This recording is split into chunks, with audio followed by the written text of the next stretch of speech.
தொப்பூர் காடு ஏற ஆரம்பிச்சாச்சு.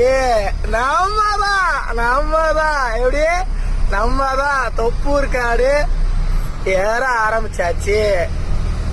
நம்மதான் அப்படியே வண்டி சுலவாயிரும். ஏன்னா சரியான காடுல சுலவாயிருச்சு வண்டி. கீர் கேக்குதா? இந்த போட்டு அடிச்சிடலாம். 3வது கீரை போ பாப்போம். இருச்செல்லாம் ஆப்போசிட்ல பாவம்ல, வண்டிக்காரங்க பாவம்ல, அவங்க போய் நம்ம போக செல்லம். ஒன்னும் அவசரம் இல்ல பட்டுமா. என் வண்டி கூட பேசுறாங்க, அப்படிதான் பேசுவேன். வண்டி கூட அப்படி ஜாலியா பேசிட்டே போவேன். நம்ம தான் டைமிங்னாலே நம்ம தான். இருச்சலாம் அந்த கார் போய்கிட்டோம். இப்ப பிடித்தாங்க இரு, அந்த லாரிக்காரனை கிராஸ் ஆகிட்டோம்.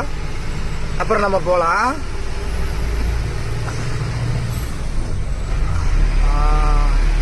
இப்ப போலாண்டி செல்லாம். போடி செல்லாம்.